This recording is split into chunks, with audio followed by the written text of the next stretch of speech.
What happens when a woman dares to challenge the comfort of the status quo, not by storming castles or wielding political power, but by locking herself in a convent and setting her soul on fire? What happens when a quiet mystic hears the voice of God so clearly, so piercingly, that she begins a reform which shakes the very foundations of the church? And what happens when the heart of a single woman becomes a battlefield between heaven and earth, between divine ecstasy and human suffering? This is not just a biography. This is a spiritual epic. The story of Saint Teresa of Ávila is one of the most profound tales of mysticism, inner transformation, and holy defiance that history has ever seen. A woman born into comfort, drawn toward vanity, yet destined for spiritual greatness.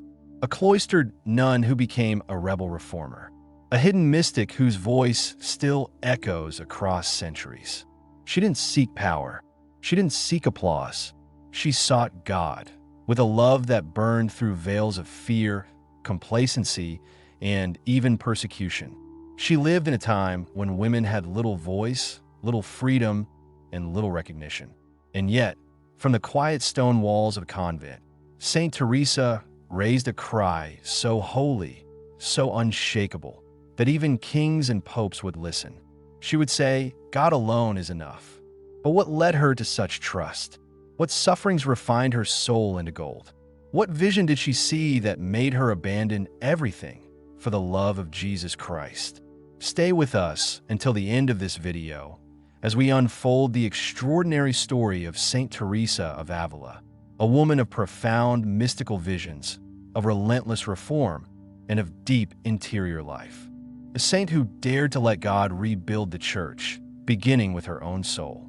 Welcome to Biblescope, where we find light, truth, and purpose in the faith of the saints. This channel is a place for those who hunger for something deeper, those who want to see the saints not just as distant icons in stained glass, but as real people who walked through darkness and doubt, just like us. Saints who struggled, wept, rejoiced, and ultimately triumphed because God was their all. If you're new here, or just beginning to explore the stories of the saints and the truths of Scripture, we want to welcome you warmly. And if you've been walking this path of faith for years, you already know every saint story is a mirror that shows us who we can become in Christ.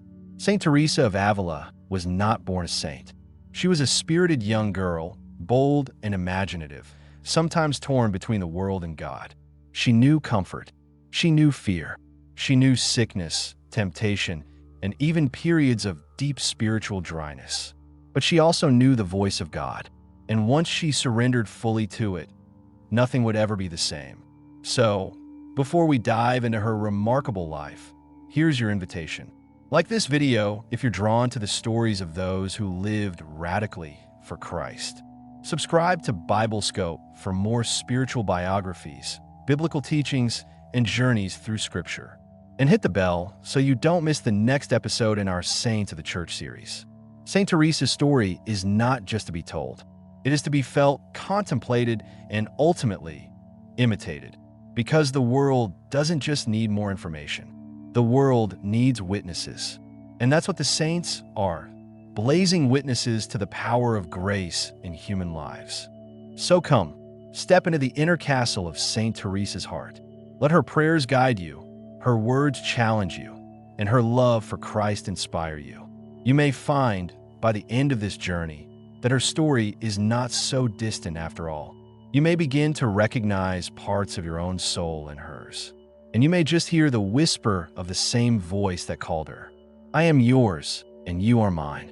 Are you ready to walk with her? Let's begin. The year was 1515. Spain stood at the height of its power, glorious, golden, and deeply devout. The Catholic monarchs had united the nation, driving out the last of the Moors and ushering in a new era of national pride under the banner of the cross. Christopher Columbus had opened the gates to the New World just 2 decades prior. The Spanish Empire was expanding, fueled by conquest, religion, and riches. And yet, under all that splendor, the church was already beginning to show cracks. Spiritual complacency had crept in. Monasteries, once burning with holiness, had settled into routines of comfort and compromise. Reform was needed, but who would dare rise to the task? In the heart of Castile, in the small town of Gotarandura near Avila, a child was born. Her name would be Teresa Sanchez de Cepeda y Ahumada. To many, she was just another daughter in a noble Spanish family. But to heaven, she was already marked for greatness. From her earliest years, Teresa stood out, not for strength or fame, but for the fierce longing in her heart. Her family was wealthy, educated, and devout. Her father, Alonso Sanchez de Cepeda, was a man of integrity, known for his love of reading and his moral uprightness. Her mother, Beatriz, was gentle and affectionate, nurturing Teresa's imagination and her budding faith. Books were treasured in their household, particularly lives of the saints and spiritual writings, and Teresa devoured them like fire devours dry wood. By the age of 7, Teresa had already decided that she wanted to be a saint, but not just a good little girl. She wanted to be a martyr.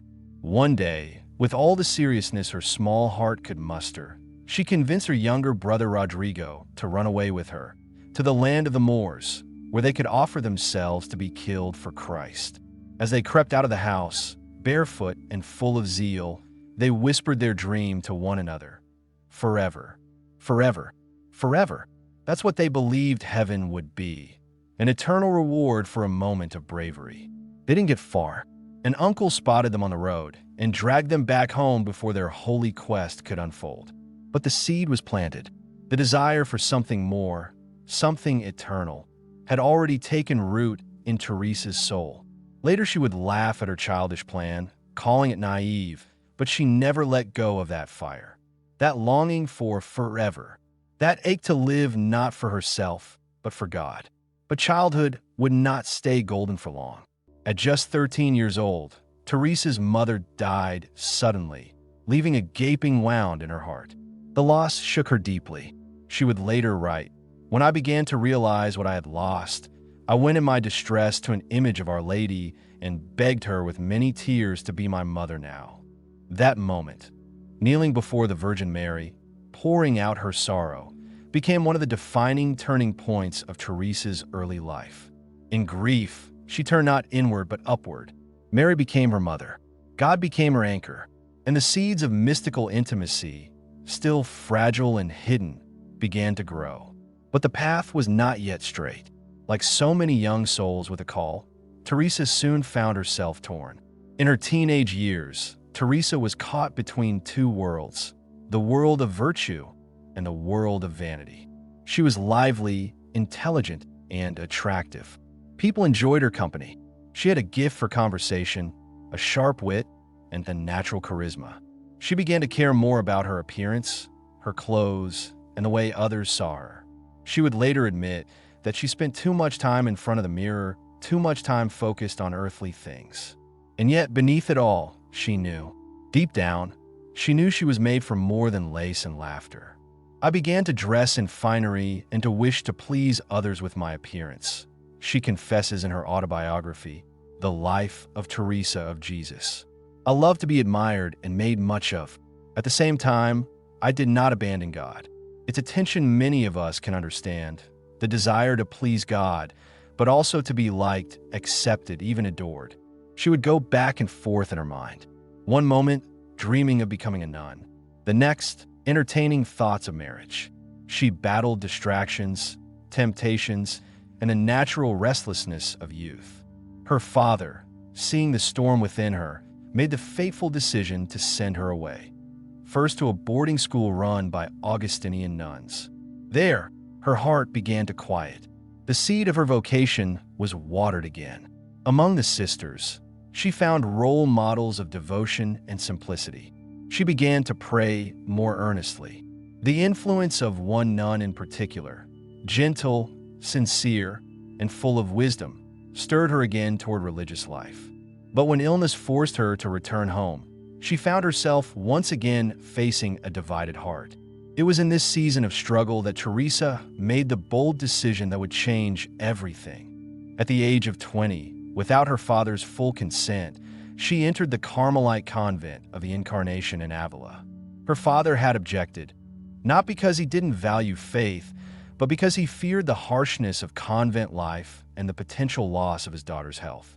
But Teresa knew something within her had reached a tipping point. She could no longer ride the fence between the world and God. She had to leap, heart first, into the unknown. She slipped out one morning quietly and walked to the convent. She said goodbye to the world with no fanfare, no applause, only a quiet yes. Yes to the cloister. Yes to the unknown. Yes to the burning love of God. That day, the young woman who once tried to become a martyr by running into danger now walked into a cloister to die to herself. But what she didn't know, what no one could know, was that this death would give birth to a new flame in the church, one that would burn for centuries. And yet, life in the convent was not what she expected. It was not strict. It was not quiet. It was not poor. In fact, it was comfortable. Too comfortable. The Carmelite convent of the Incarnation housed around 140 nuns, an enormous community. Visitors came and went freely. Family members dropped by, conversations flowed, and discipline was lax. There were sincere souls, yes, but also many who had entered the convent for convenience, not conviction. It was a place where you could hide, not in God, but from Him. And soon, Teresa found herself drifting. Her original fervor began to fade. She grew lukewarm. Her prayers became shorter. She stopped striving. For years, she lived what she would later call a life of mediocrity. Her health failed. She was stricken with a terrible illness, likely malaria or another debilitating fever, and was bedridden for months. At one point, she was thought to be dead. She received the last rites. Her body was paralyzed. She could barely move or speak. But in that helpless place, something stirred again. She began to contemplate eternity. She clung to Jesus in her heart. Though she would spend years recovering, often in great pain, her suffering began to refine her. I used to think that I had not patience enough to suffer the trials of sickness with joy, she wrote. But the Lord gave me strength. Her physical body was weak, but her soul was being tempered like steel. And yet, even after this brush with death, she still struggled spiritually. For nearly 2 decades after entering the convent, Teresa remained caught in what she would describe as half measures. Praying, yes, but distracted. Serving, yes, but afraid of total surrender. It wasn't until her 40s that a dramatic inner transformation would begin. But that's a story for the next chapter. For now, we leave her in the cloister, a woman of immense potential, burning with a call, but still learning how to fully give herself to God. A woman shaped by grief, distracted by vanity, drawn to prayer, but not yet consumed by the fire. The flame had been lit, but it was not yet ablaze. What do we learn from this beginning? Sometimes, God writes the greatest stories through slow, winding chapters. He plants seeds in childhood, waters them through suffering, and lets them wrestle with the soil of doubt and desire. Teresa's story reminds us that holiness doesn't arrive in a single moment. It grows painfully and patiently as we say yes to God again and again. Have you ever felt torn between the world and the whisper of something higher? Have you, like Teresa, stood in front of a mirror, hoping for affirmation, while a deeper longing pulled at your soul? You are not alone, and you're not disqualified. God writes His greatest saints out of real, messy lives. So don't be afraid of your journey. Even saints like Teresa of Ávila began with struggle, confusion, and half steps. The important thing is that she kept walking. Let us continue with her story, because the fire that began in her childhood is about to become a flame that lights the church itself. Are you ready for the transformation? Then stay with us for the next part of this journey. The decision to enter religious life is often romanticized. A young soul hears the call of God and rushes toward the convent gates, heart ablaze, determined to give everything to the Lord. But for Saint Teresa of Ávila, it was not a moment of thunder. It was a quiet, trembling surrender. A yes offer in secret. She was 20 years old when she walked into the Carmelite convent of the Incarnation in Ávila. Her father, though devout, had not wanted this path for her, fearing it would be too harsh for her delicate health and passionate nature. But Teresa was determined. Her longing for God outweighed her longing for security. She slipped away without her father's blessing, placing herself fully in the arms of the one she hoped to serve forever. What she found inside the convent, however, was not the stillness or sacrifice she had imagined. The convent of the Incarnation was enormous, housing over 130 nuns. But more than its size, it was the atmosphere that shocked her. This was no strict monastic enclosure. The Carmelite rule had, over the centuries, softened.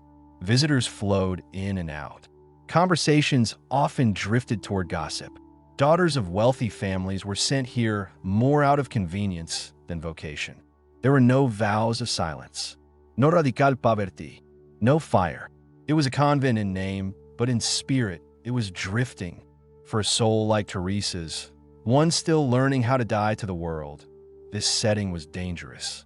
It offered just enough prayer to feel pious, but just enough comfort to keep her spiritually lukewarm. And that's exactly what happened. For the next nearly 20 years, Teresa lived what she would later call a life of spiritual mediocrity. At first, her fervor was real. She wanted to be holy. She desired God. But the routine, the distractions, the superficial relationships, all began to wear on her soul. Then came the sickness. Shortly after her entry, Teresa fell deathly ill. The exact diagnosis remains uncertain to historians. Perhaps malaria, perhaps a neurological condition, but her suffering was excruciating. She was sent away from the convent to recuperate with family, but her condition worsened. She became paralyzed. Her body was stiff. Her pain was relentless. Her memory faltered. At one point, she slipped into a coma so deep that she was presumed dead. They even dug her grave. She received the last rites. The world prepared to mourn her. But God was not finished. Miraculously, she awoke. Her body remained paralyzed for weeks. It would take 3 years of slow, agonizing recovery before she could walk again. But in that suffering, something inside her began to change. The Lord gave me strength to endure suffering and a new understanding of how fleeting this world is, she would later write. It taught me that everything is passing and only God remains. And yet, even after this near-death encounter, her spiritual battle raged on. As her body healed, her soul wavered. She prayed, but often out of duty. She read spiritual books, but found herself drifting. She confessed her sins, but returned to the same distractions. The problem wasn't unbelief. It was half-belief. She loved God, but not fully. She feared sin, but tolerated small ones. She longed for heaven, but clung to the earth. She later described this period as a life of contradiction. I was leading a life that was very hard to endure, she writes in her autobiography. On the one hand, God was calling me. On the other, I was following the world. I was torn between friendship with him and my friendships with others. I tried to keep both, and I ended up finding peace in neither. Her words cut to the heart of the human condition, the struggle between God and comfort, between the narrow road of transformation and the wide path of easy religion. Still, God did not abandon her. He waited, patiently, persistently, silently. He waited. And then, when the moment was right, he spoke. It began with small stirrings. In her late 30s, Teresa started to experience moments of deep interior prayer, what the mystics call contemplation. Her soul would quiet. Her thoughts would slow. And in that silence, she would sense the presence of God in a way deeper than words. At first, she resisted. She didn't believe these graces could be real. She thought herself unworthy. She feared delusion. Her confessors were divided. Some encouraged her, others warned her. The Inquisition was active in Spain, and any talk of visions or mystical experiences was risky, especially for a woman. But the experiences continued and intensified. She would later describe moments of such intense union with God that her soul felt as though it had left her body. She would weep uncontrollably, overcome by his love. She could no longer pretend these were simply passing emotions. Something divine was happening. It wasn't just prayer. It was encounter. Then, one day, everything changed. While praying before a statue of the scourged Christ, Teresa suddenly saw him, not with her eyes, but in her soul. The wounds, the blood, the sorrow, but most of all, the love. She was pierced to the core. While I looked at the image, I felt so great a sorrow for having offended him that it seemed my heart was breaking, she wrote. I threw myself down before him with a flood of tears and begged him to give me strength once and for all to offend him no more. This was her turning point. From that day forward, the mediocrity faded. The distractions lost their power. Teresa had seen love itself, and she could not go back. It's here, in this new season of fiery prayer and radical surrender, that she began to pen some of her most famous words. Words that would echo across centuries and cultures. Words that you may have seen embroidered on pillows or written in journals, but which were born from a place of deep suffering and deeper trust. Let nothing disturb you. Let nothing frighten you. All things are passing away. God never changes. Patience obtains all things. Whoever has God lacks nothing. God alone suffices. This wasn't poetic comfort. It was the hard-won truth of a woman who had faced the abyss of pain, doubt, spiritual dryness, and still found God waiting there. She had been disturbed. She had been frightened. She had seen everything around her pass away. But through it all, God remained, and now she clung to him with every breath. But even with this newfound intimacy, Teresa's journey was far from over. Her mystical experiences grew deeper and stranger. She described moments of levitation where her body would lift from the ground during prayer. Moments of ecstasy where time seemed to dissolve and only God existed. Moments of spiritual marriage where her soul felt utterly united with Christ in a bond beyond human comprehension. The church was cautious. The Inquisition loomed. She had to tread carefully, submitting everything to confessors, theologians, and superiors. Many doubted her. Some mocked her. Others were afraid of her. But Teresa remained humble and obedient. She never chased these experiences. She didn't boast. She only desired to love God more deeply and to lead others into that same love. And so, the flame that had been lit in childhood and nearly snuffed out by comfort and compromise had now become a blazing fire. Teresa was no longer satisfied with personal holiness. She began to burn for reform. Reform of the Carmelite order, reform of the church, and reform of every soul that longed for more than shallow religion. But that story of resistance, perseverance, and rebuilding from within belongs to the next chapter. For now, we sit in awe of this holy paradox. A woman who spent 20 years in spiritual fog, only to emerge as one of the greatest mystics in Christian history. A soul who found her deepest communion with God, not in constant success, but in utter dependence. A saint who teaches us that it's never too late to burn. And what about you? Have you ever felt dry in prayer? Have you ever gone through the motions of religion, longing for something more? Do you carry wounds, like Teresa, that make you feel unworthy of God's love? Then hear her voice echo across time. Let nothing disturb you. Let nothing frighten you. All things are passing. God never changes. You may not feel holy. You may not feel on fire. But the very longing you feel, that's the spark. Feed it, protect it, and offer it to God. Because the same God who met Teresa in her mediocrity, her weakness, and her longing is ready to meet you, too, right where you are.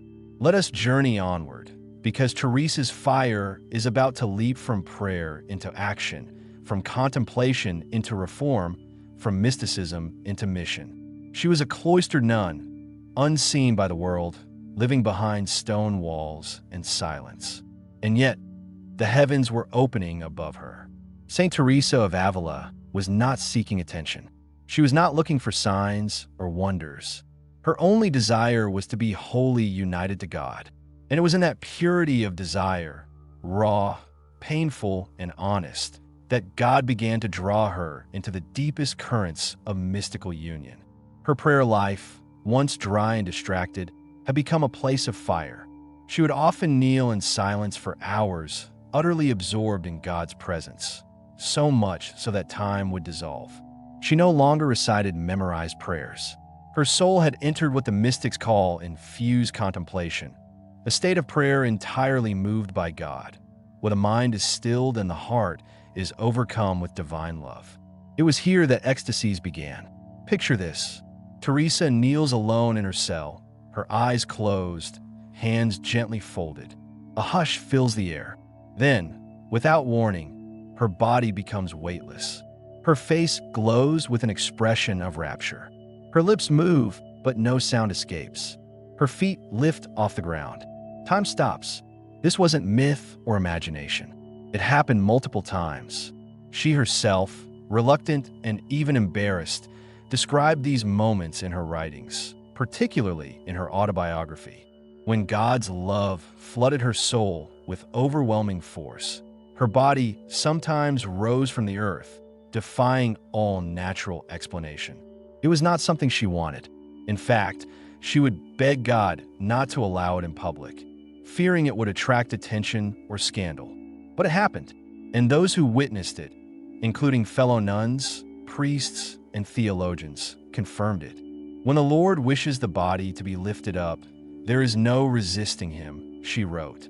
I tried so hard to resist, but it was useless. I was like a straw drawn up by a flame. But even more profound than the levitations were the visions.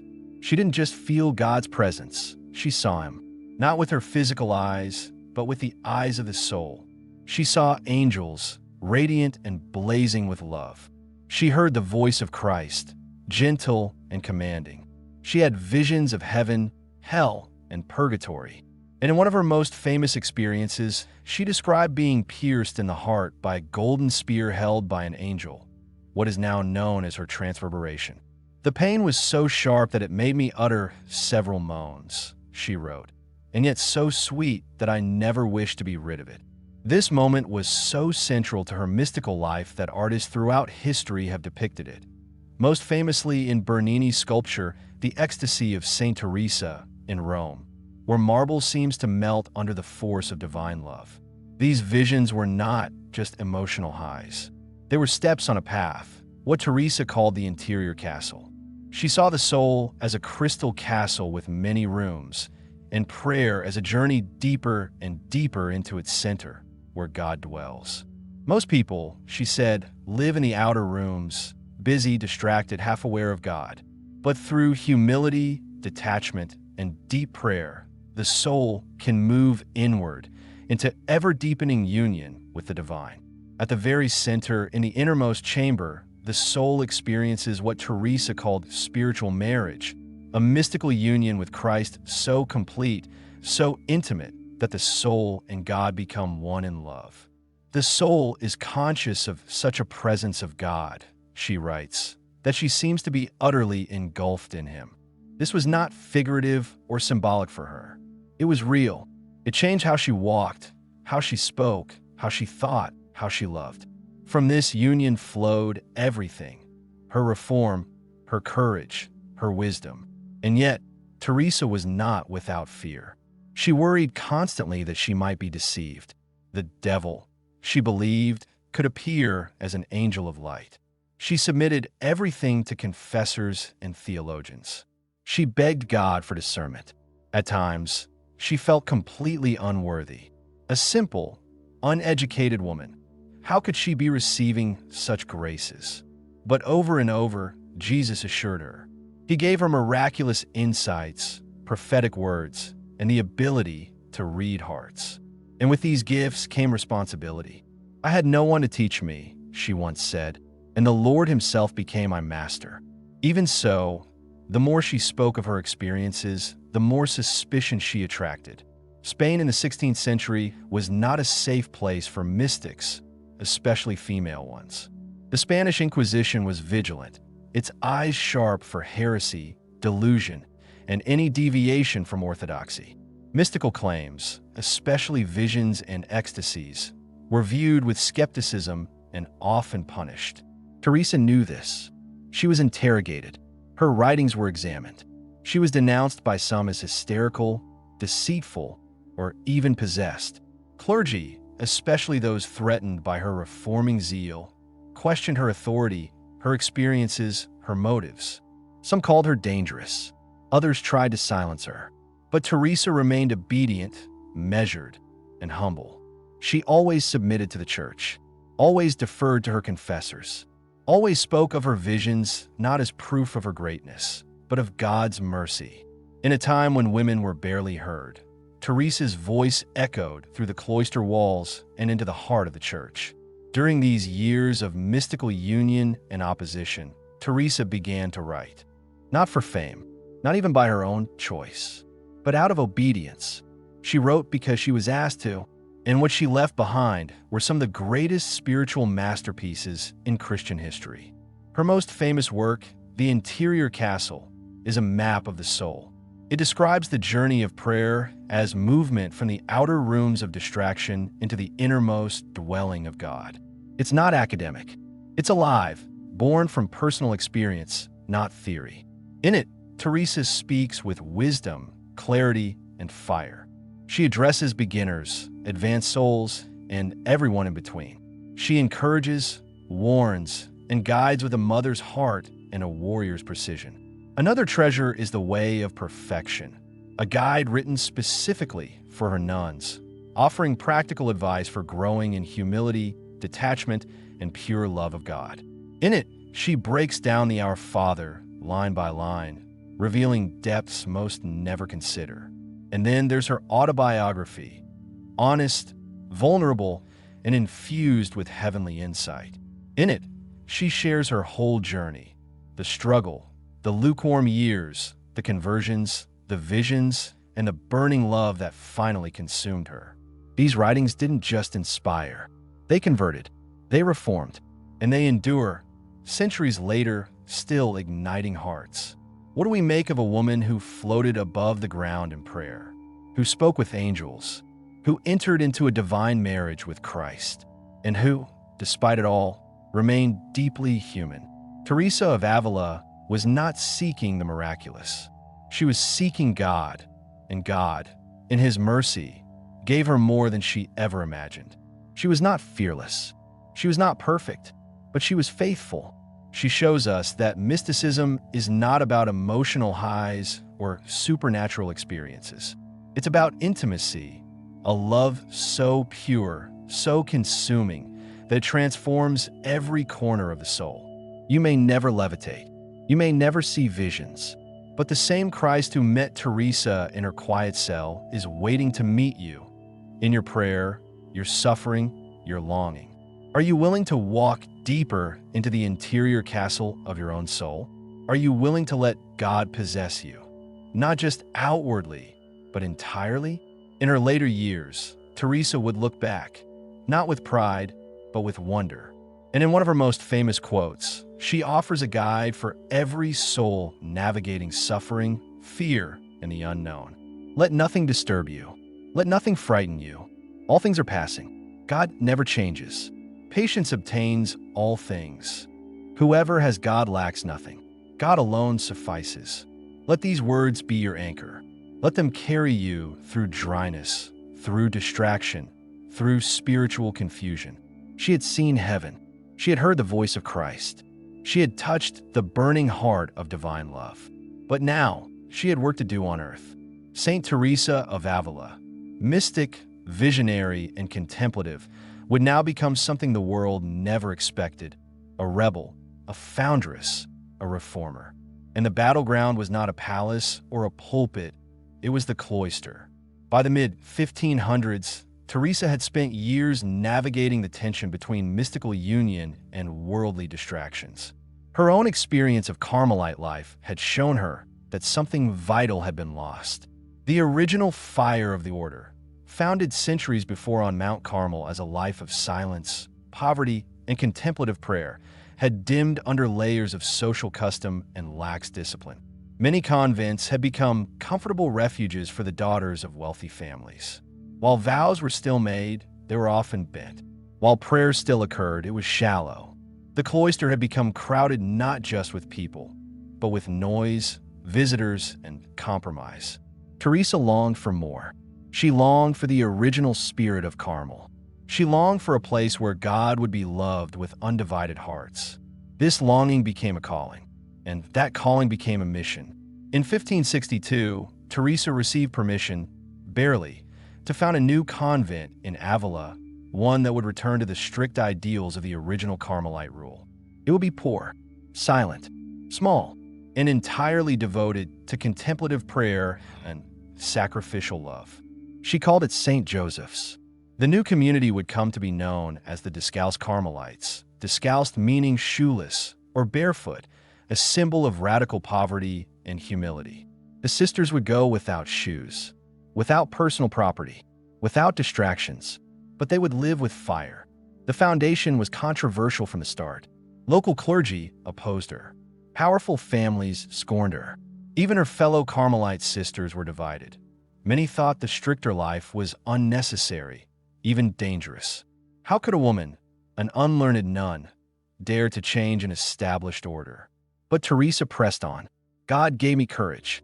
He showed me that when He wants something, He provides the strength, even to a weak woman like me, she wrote. St. Joseph's Convent opened with only a handful of sisters. The house was modest, the income uncertain, but peace reigned within its walls. The women there were focused, detached, joyful, and completely consumed with love for Christ. The fire had been rekindled, but God was not done. He called Teresa to spread this reform, not just to one house, but across all of Spain. What followed was nothing short of heroic. Over 20 years, Saint Teresa would travel, mostly by donkey or cart, over hundreds of miles of rough, dangerous roads, often in ill health, facing rejection, ridicule, and political backlash, all to plant these seeds of renewal. 17 new convents for women, multiple reform houses for men, all under the authority of a woman in a world that barely permitted her to speak. She faced physical danger, bandits, floods, disease. She endured slander, being called deluded, fanatical, even heretical. But she moved forward with a courage rooted not in pride, but in obedience to God. At times, even the church itself stood against her. Local bishops denied her requests. Priests accused her of vanity. Authorities tried to shut down her convents. And yet, somehow, every time the way seemed blocked, God opened a door. She would often say, laughing through hardship, God and I, together, we can do anything. In 1567, a new figure entered Teresa's story, a young, brilliant Carmelite priest named Fray Juan de Yepes, later known as Saint John of the Cross. She met him while traveling and immediately recognized a kindred spirit. John was also disturbed by the laxity in the Carmelite order. He, too, longed for reform, especially for the men's branch of the Carmelites. Under Teresa's guidance and inspiration, John joined the movement. He became the first descalced Carmelite friar, and soon began helping to found monasteries for men that followed the same strict observance of silence, poverty, and prayer. Together, they became spiritual giants, the seraphic mother and the mystical doctor. But John, too, would suffer for the reform. He was eventually imprisoned by his own Carmelite brothers, locked in a small, dark cell for 9 months, enduring physical and emotional abuse for his role in the movement. And yet, out of that prison came some of the most sublime, mystical poetry ever written. Like Teresa, John turned pain into praise. Teresa's reforms didn't go unnoticed, nor were they quietly accepted. In fact, as the Descalced branch grew in popularity and spiritual power, it created a deep schism within the Carmelite order.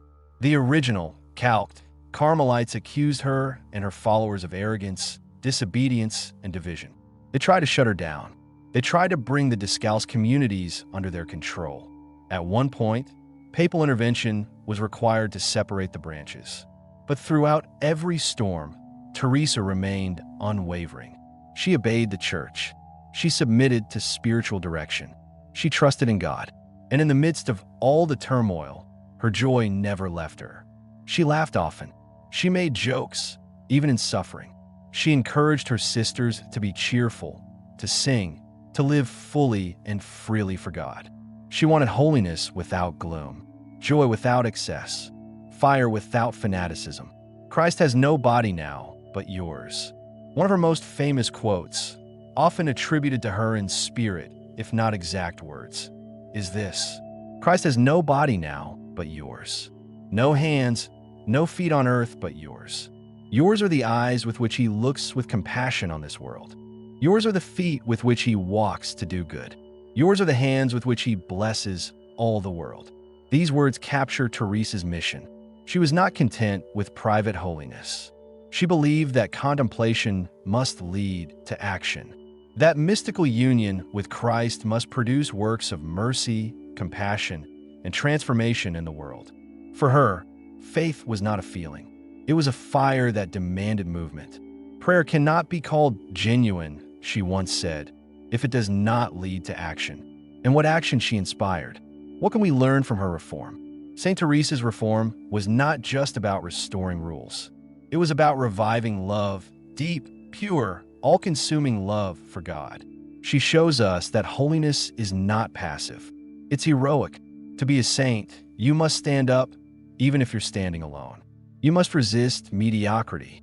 You must fight for silence, for prayer, for depth, in a world that pushes distraction and comfort.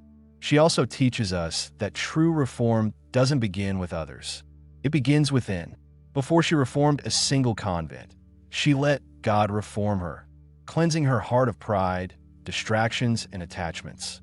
And once her heart was fully his, he used her to change the world. By the time of her death in 1582, Teresa had founded 17 convents, reformed an entire order, written spiritual classics, and left behind a living flame that would never go out.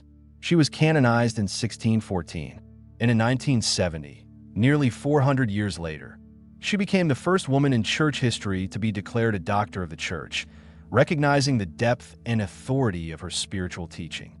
But even more than her titles, her buildings, or her books, her legacy is this: she loved God with every fiber of her being, and she called the church to do the same. And what about you? Are there areas in your life that need reform? Are there distractions pulling you away from prayer? Have you settled for comfort when you're called to greatness? Saint Teresa shows us that reform begins with a yes, not to rules, but to love. So today, let's make that yes. Let us become Christ's body, his hands, his feet, his fire in the world. The final chapter of Saint Teresa's life was a quiet crescendo, a peaceful closing to a life that had burned so brightly, so fiercely for God. After decades of reform, mysticism, writing, and travel, the woman who had shaken the church and renewed the soul of Carmel was approaching the end of her earthly journey. By 1582, Teresa's health was failing. The years of relentless travel, fasting, and spiritual exertion had taken their toll. Yet, even in sickness, her spirit remained unbroken. She returned to the convent of the Transfiguration in Alba de Tormes, where she was to spend her final days. The convent was small and humble, much like the life she had embraced. She lived in simple rooms, tended by her sisters with deep affection and respect. Her final illness was painful, but accepted with grace. Teresa embraced suffering as a way to unite herself more closely with Christ's own passion. She once wrote, "I am a feather on the breath of God." As death approached, her prayer became a model of surrender. Let nothing disturb you. Let nothing frighten you. All things pass away. God never changes. These words, so simple, so profound, were the same she had shared decades before, and now they shone with the light of a life fully lived in trust. On October 4th, 1582, Saint Teresa of Ávila died. Her final moments were marked by serenity and peace. Witnesses described a radiant calm on her face, as if she had already been welcomed into the arms of the divine lover she had known so intimately. The story of her death became a source of comfort and hope for her followers. They saw in it the fulfillment of a promise made in her writings, that the soul united with God transcends even death. Her body was laid to rest in Alba de Tormes, but her spirit and influence were far from resting. From the moment of her death, stories of miracles began to circulate. Sick people were healed at her tomb. Those burdened by despair found renewed hope. Pilgrims who visited her resting place reported an overwhelming sense of peace and the presence of grace. One of the most famous miracles attributed to Teresa occurred years after her death, during the process of her canonization, when her incorrupt body was exhumed, found surprisingly preserved, a sign often regarded as God's seal of holiness.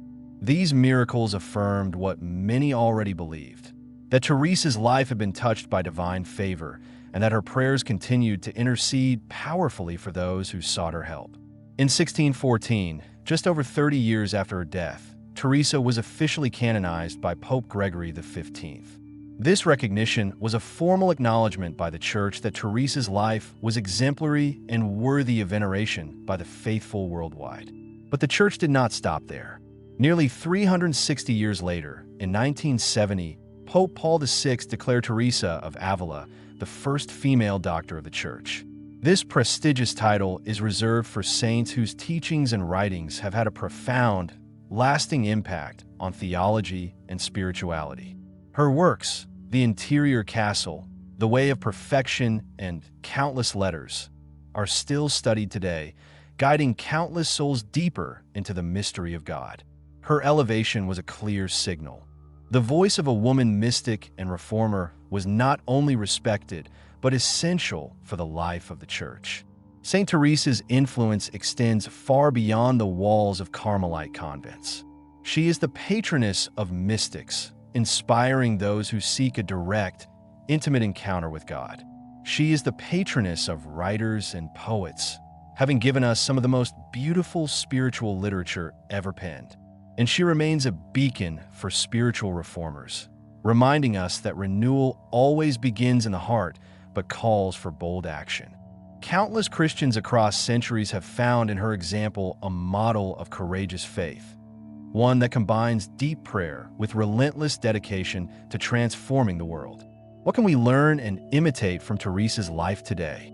First, her radical trust in God, even when all seemed lost, spiritual dryness, physical suffering, opposition from powerful enemies. Her life teaches us that faith is not the absence of difficulty, but the presence of divine strength through it.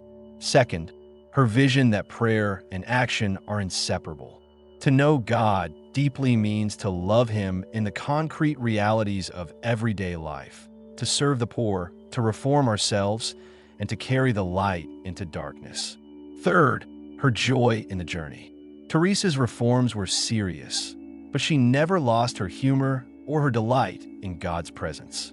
Holiness is serious work, but it is also a dance of love. In a world hungry for meaning and peace, Teresa's story still calls to us. Are we willing to let nothing disturb us? Are we prepared to let go of worldly distractions to embrace the unchanging God? Will we carry the fire of faith boldly, whatever the cost? Her life is a beacon, reminding us that holiness is possible and powerful. The saints, like Teresa, show us a path lit by grace and courage. They reveal a faith that burns with divine love and burns away all that is false. Saint Teresa's legacy challenges us not only to admire her, but to walk with her, to become saints in our own lives, in our own time. As we draw this journey through the life of Saint Teresa of Ávila to a close, we stand in awe of the profound truth her story reveals, that a life rooted in deep, intimate union with God has the power to transform the world, even from within the quiet walls of a cloister convent. Teresa's life was not one of worldly fame or political power. She was a woman of prayer and action, contemplation and courage. From her childhood dreams of martyrdom, through the struggles and spiritual dryness of convent life, to her fiery mystical experiences and relentless reform of the Carmelite order, Teresa's story is a testament to the power of faith to ignite change. It is this sacred fire, kindled in the heart and fanned by perseverance, that radiates beyond time, inspiring countless souls across centuries. Her legacy reminds us that holiness is not a distant ideal reserved for a chosen few, but a call extended to every believer, to each one of us. Teresa's reform of the Carmelite order was bold and controversial. She faced opposition, suspicion, and physical suffering.